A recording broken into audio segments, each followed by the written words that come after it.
What is every organic gardener's dream? It's homemade compost, making sufficient compost, especially if you're a Nordic gardener.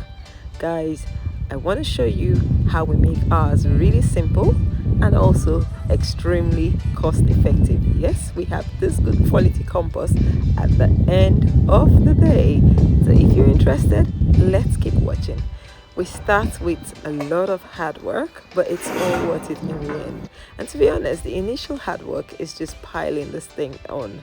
So we're starting with, I'm going to show you my old compost bay. This is where we've just finished using this compost and we left a bit of wood chips at the bottom. Now, we found this plastic sheeting, these bags or sacks, when we first got this plot 2 years ago, and we've been using it just to protect the base from bindweed because believe it or not, when this compost is ready we have bindweed creeping up. I had some old plants that I just picked up, and this is what the bay is looking like, completely empty. Now the bay that we've had running this year so far is this one, and I'll show you all the things we add into it. Guys, there's so many formulas out there, green and brown waste, but I just use what I have.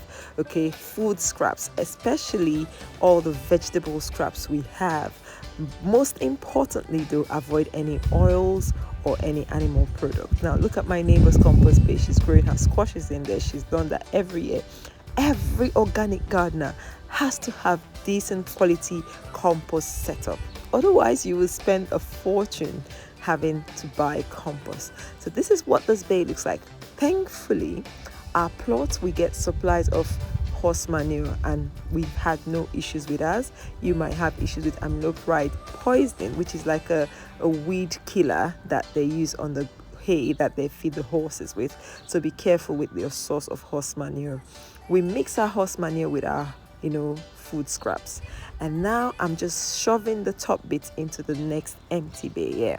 So we start with taking off the layers that we've put in. So we've only started this compost bay in the month of probably February or March, and you'll be amazed at what the bottom looks like. This is what happens if you need compost in a pinch. You can just take the top off and you have beautiful compost at the bottom. So I want to show you how we turn this thing. Now there's no fixed routine about turning. We don't do like turn the compost 2 to 3 times in a season. We just do it when we can. But to be honest, the more you turn, the better for you. These things will break down quicker and you have compost in no time. So this is a lot of hard work. That's why we don't do a lot of turning in a year. But that's why I have my back belts that support my spine to ensure I don't hurt myself. Now look at these long sticks here. These are sunflower stalks and some brassica stalks which we didn't cut up. So if you can, cut your vegetable waste into smaller bits before you put them in the compost heap. It helps them break down quicker. So as you can see there, I'm just putting those things on the side so I can turn this compost and mix it properly. We have a few cardboard pieces. Like I said, I don't have a ratio. I use what I have. If it looks too wet, I add a bit more horse manure or straw, or whatever I find that is cheap and free. And if it's too dry, I add more food scraps. I'm layering this bit now with a bit of comfrey because we had comfrey. My neighbor has lots of comfrey. He always lets me have it, thankfully. And then I'll also put a top bit of horse manure, and I want to create some heat here because that would help this thing break down quicker, especially now we're getting into summer.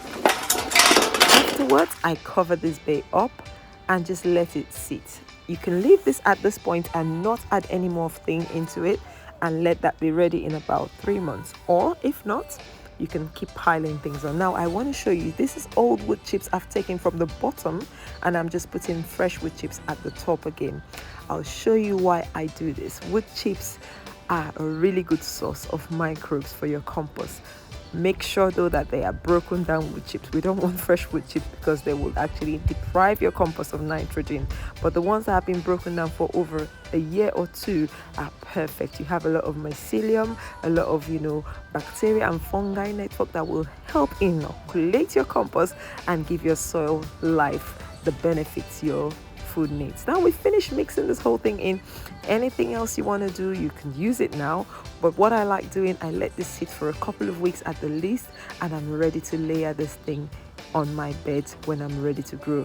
Using 2,000 years later. Using the no dig method, you can now start using your compost. To start with, you see this top bit, this is after 2 weeks. Look at this top bit and see what happens at the bottom, guys. You'll be amazed. Yes, it breaks down so well. Soil life, microbes, worms, everything is in there. This thing is alive and it's so good for your plant. It feeds your soil and also feeds your plants. And guys, this is free. I paid nothing for all of this. So can you imagine how much I saved just making my own compost? I thank you. If you've enjoyed this video, if it's added value, give us a thumbs up and also subscribe if you haven't.